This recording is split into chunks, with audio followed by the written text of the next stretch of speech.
Une activité de motricité globale, la motricité globale pourrait se diviser en 3 comme catégories.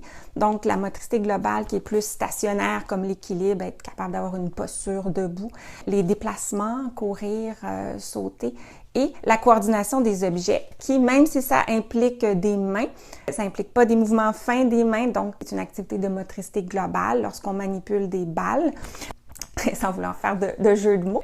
Et ça reste dans la catégorie de motricité globale et non fine. Alors, une activité qui implique des balles ou des petites pochettes de sable qui peut être fait à la maison, dans les classes, à l'école, dans un contexte de jeu, de coordination, sans avoir d'objectifs trop précis, trop spécifiques. Mais dans un contexte clinique, c'est une activité qui a beaucoup de potentiel pour différents objectifs. Elle va solliciter les relations spatiales parce que on va parler ou on va stimuler dans le fond les cadrans du corps haut, bas, gauche, droite, la conscience corporelle parce que pour coordonner, il faut bien sentir notre corps dans l'espace. Entre autres, une des parties du corps qu'on va coordonner, c'est les yeux. Et on ne peut pas voir ses propres yeux lorsque on les utilise. Alors, il faut bien les sentir et la conscience du corps, la conscience des mouvements des yeux est bien stimulée dans cette activité-là. L'intégration des deux côtés du corps, l'intégration bilatérale, contrôle des yeux, je l'ai nommé. Coordination visuo-motrice. Donc, visuo-moteur veut dire les yeux vont cibler un objet ou une partie du corps qui va devoir contrôler une autre partie du corps. Donc, ici, ça va être les yeux et la main. Les praxies, donc ça va prendre beaucoup de planification motrice. C'est probablement une activité qui va être non familière, nouvelle. Alors, quand une activité est nouvelle, c'est pas quelque chose que j'ai déjà fait, utiliser une balle de cette façon-là. Je vais devoir créer un nouveau plan moteur, le visualiser, l'exécuter. Ça demande ce qu'on appelle des praxies. Et si j'ai des difficultés praxiques ou à l'extrême, j'ai un diagnostic de dyspraxie, trouble d'acquisition de la coordination ou trouble développemental de la coordination, c'est le type d'activité qui pourrait être très difficile. Et pour les enfants pour qui il va falloir aller lentement et ajuster beaucoup pour que ce soit dans leur niveau de capacité pour ne pas qu'ils vivent de déception et de frustration. Et on va travailler aussi au niveau de la ligne médiane. Et la ligne médiane, elle est intéressante parce que lorsque on travaille, on fait une activité à la ligne médiane, au-delà du concept de croiser la ligne médiane, qui est autre chose, quand on travaille à la ligne médiane, dans le fond, ce que ça prend, c'est une coordination vraiment des deux hémisphères du cerveau. Probablement que vous savez que le côté droit du cerveau coordonne les mouvements du côté gauche du corps et l'hémisphère gauche coordonne les mouvements du côté droit du corps. Alors, j'ai sorti mon petit cerveau ici pour les gens qui aiment visualiser. Alors, deux hémisphères et les deux hémisphères, dans le fond, se communiquent, se parlent. Et évidemment, quand je fais une activité avec ma main droite du côté droit du corps, c'est juste, dans le fond, mon hémisphère gauche qui travaille. Mais quand je vais travailler au centre du corps, je vais avoir besoin que les deux travaillent ensemble, travaillent en même temps. Et c'est utile pour la coordination du corps, mais ultimement, ce que le corps est capable de faire au niveau physique va être le tremplin pour ce qu'il va être capable de faire au niveau cognitif. Alors, notamment, j'avais créé cette activité-là pour une de mes clientes avec qui je suis intéressée à travailler les prérequis ou des préalables en lien avec la lecture, la compréhension de lecture, qui, elle, demande vraiment une bonne coordination des deux hémisphères. Alors, quand je décode, quand je lis, ça se passe beaucoup dans l'hémisphère gauche, le traitement du langage, mais quand je visualise mon histoire pour la comprendre en même temps, eh bien, je suis dans l'hémisphère droit. Et lorsque on a de la difficulté à travailler tout ça dans le contexte physique, on est moins surpris qu'on ait aussi de la difficulté à le travailler en lecture, par exemple. Alors, c'est beaucoup une des façons dont on va travailler en ergothérapie quand parfois on travaille le fonctionnel directement, mais parfois on se dit pourquoi le fonctionnel n'est pas là, comme par exemple difficulté d'apprentissage avec la compréhension de lecture. Et quand on retourne un petit peu en arrière sur les prérequis dans le développement, on peut se rendre compte qu'on a de la difficulté à coordonner les hémisphères, les mouvements des deux côtés du corps et décider de travailler un petit peu à ce niveau-là. Alors, il y a deux activités. OK? Qu'on peut faire initialement, j'aime ça faire ça avec une petite pochette de sable, c'est plus facile à attraper. Donc, on enlève un peu un défi à ce niveau-là. Quand on s'en va avec une balle, surtout une balle qui rebondit ou qui n'a pas beaucoup de lourdeur, ça va être plus difficile. Alors moi, je vais vous démontrer avec la pochette. Et dans le premier contexte... Ah non, j'ai complètement oublié la partie de préparation parce que je vous parlais de conscience du corps. Et on va impliquer les yeux. Et le concept que l'on bouge nos yeux et qu'on peut les bouger volontairement est pas toujours très, très concret pour les enfants. Ils bougent leurs yeux, mais sans se rendre compte de tout ça. Alors, j'aime beaucoup présenter l'activité avec ce dessin-là. Vous voyez, je l'ai plastifié. Et ce que je fais, c'est que je montre à l'enfant que on s'amuse, on a une pupille et notre pupille, elle peut être au centre ou on peut la monter, on peut la descendre. Et ce que j'explique à l'enfant, c'est que quand on va mettre ma petite pochette ici dans la main, elle est en haut, OK? J'aimerais que tes pupilles soient en haut et regarde la pochette. Et à un moment donné, on va laisser tomber la pochette. Elle va descendre, elle va être attrapée par ton autre main. Et quand la pochette va avoir descendu en bas, eh bien, les pupilles vont descendre aussi en bas. Tuc, tuc, tuc. Okay? Et avant de commencer l'activité, on peut demander à l'enfant, peux-tu juste monter, regarder en haut, regarder en bas. On peut faire l'activité au miroir aussi. Et pourquoi c'est important? Parce qu'on essaie de suivre des yeux la balle ou la pochette qui tombe. Et si on ne fait pas un déplacement assez rapide des yeux, ça se peut que je manque mon attrapé. De là, la coordination œil-main. Je ne peux pas contrôler ma main si mes yeux ne sont pas rendus dessus assez rapidement. OK? Donc, on travaille tous ces concepts-là avant pour s'assurer que l'enfant est prêt, sait quoi faire et après aura plus de facilité dans son rendement. Et ce genre d'activité-là, je parlais de praxis, va l'aider avec justement la partie idéation, visualisation de l'activité dans ce qu'on appelle les praxis. OK? Donc, si j'ai bien visualisé ce que je veux faire, je vais avoir plus de facilité à planifier et à exécuter correctement le plan.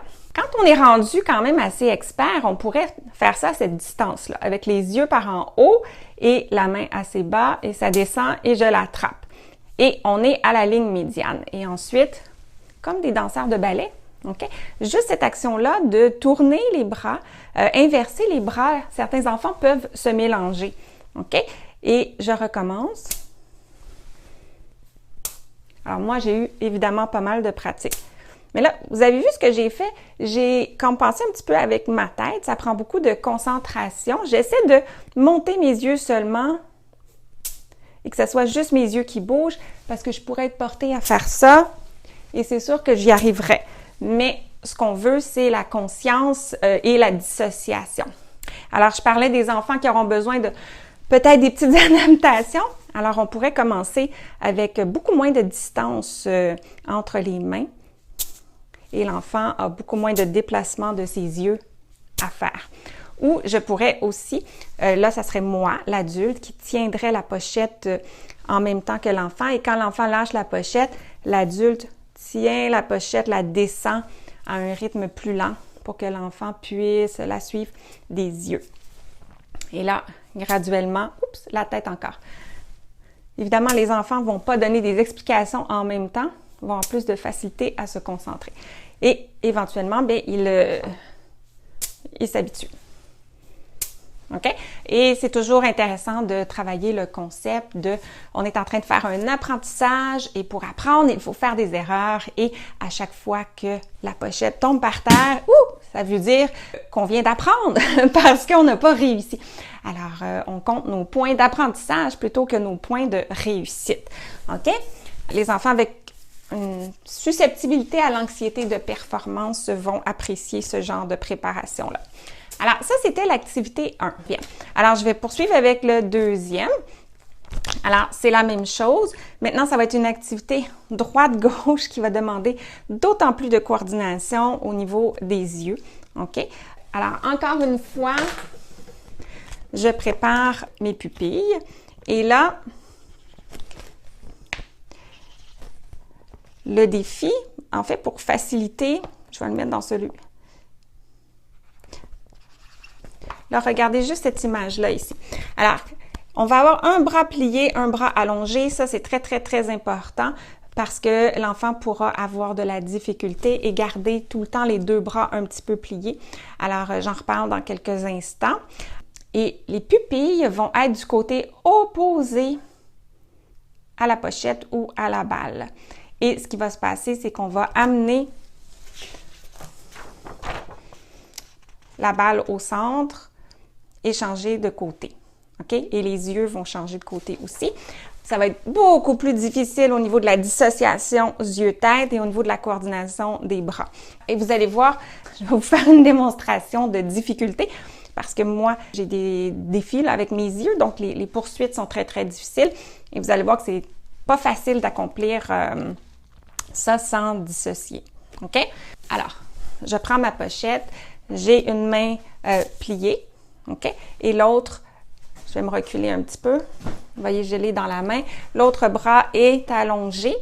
Et là, mes pupilles vont être du côté du bras plié.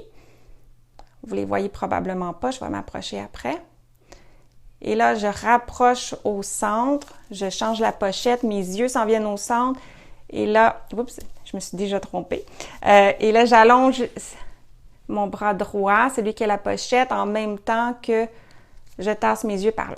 Là, vous avez vu, j'avais déjà plein de compensations. Là. J'ai cette main-là qui ne voulait pas être en point fermé.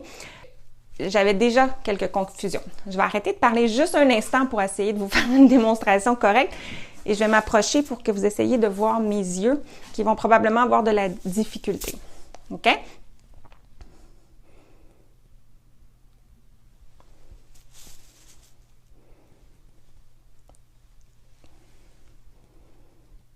Là, fait que là, j'ai les pupilles par là.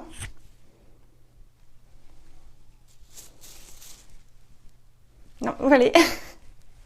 Donc, une activité pas mal plus avancée. Mais moi, comme j'ai besoin de beaucoup de concentration pour mes yeux, c'est multiplié. Vraiment, les enfants sont souvent meilleurs que moi.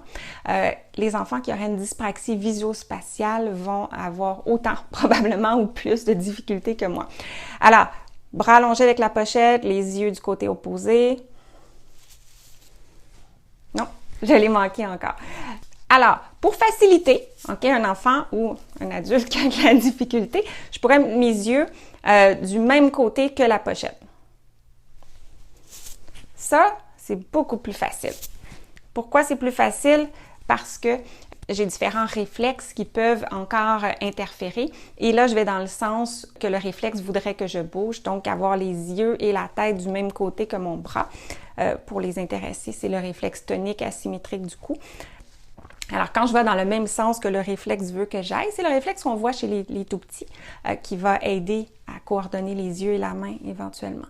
Mais quand je demande à l'enfant de faire le contraire, que ce soit tourner la tête ou encore pire, juste tourner les yeux, je vais dans le sens contraire de ce que le réflexe, si j'ai encore de l'interférence, va vouloir faire. Et ça demande beaucoup de contrôle volontaire et la coordination, c'est du contrôle volontaire. Donc, c'est un plan, c'est moi qui décide, je mets mes mains là parce que ça vient du contrôle au niveau de mon cortex, de mon intelligence, je décide de mon mouvement, tandis que quand c'est un réflexe, c'est un mouvement automatique qui vient d'une autre partie du cerveau qui s'appelle le tronc cérébral. On peut la faire à quel âge? OK, alors, plus l'enfant est jeune, disons 3, 4 ans, ça va être quand même assez difficile. Là, je parle de la première activité.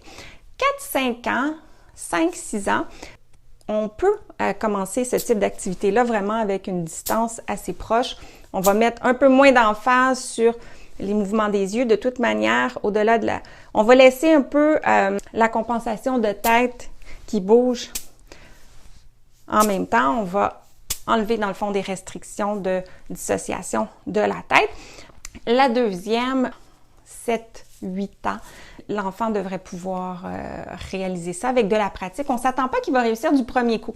Et c'est ça qui est thérapeutique aussi, c'est dans l'apprentissage, dans surmonter les défis, trouver comment réussir cette activité-là. C'est là que ça devient thérapeutique. Donc, ce n'est pas une question de je l'ai pas et là je l'ai et ça prend pas 3 minutes. Donc, si vous demandez de faire à un enfant cette activité-là et qu'il a réussi du premier coup, ça va pas être autant utile à son développement ou thérapeutique. Ça veut dire qu'il y a déjà tous ces aspects-là de bien consolidés. Donc, il faudrait trouver autre chose.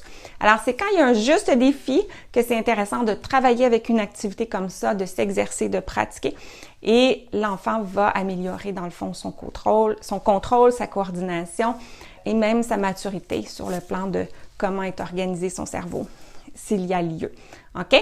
Mais il y a des enfants très, très vieux ou même des adultes qui vont avoir de la difficulté pour différentes raisons. Et c'est pas une activité de 7-8 ans, c'est une activité qui peut être utilisée autant avec les enfants de 12 ans ou les plus vieux. Mais l'idée, c'est de l'essayer et de voir où en est l'enfant, d'ajuster le niveau de difficulté aux besoins. L'activité, je vous le démontrerai pas, mais cette activité-là, on pourrait la faire aussi couchée par terre et la faire comme ça au-dessus de nos yeux, ce qui pourrait aussi enlever le défi de devoir gérer ma posture en même temps. Et ça va être, une fois que la tête est soutenue par le sol, dans le fond, ça se peut que ça soit un peu plus facile de dissocier les yeux aussi. Mais on peut adapter, dans le fond, on est en ergo. Alors, dès qu'on est en ergo, on s'ajuste à qui on a devant nous et on peut adapter l'activité aux besoins de l'enfant qui est devant nous et de ce qu'on essaie de travailler surtout.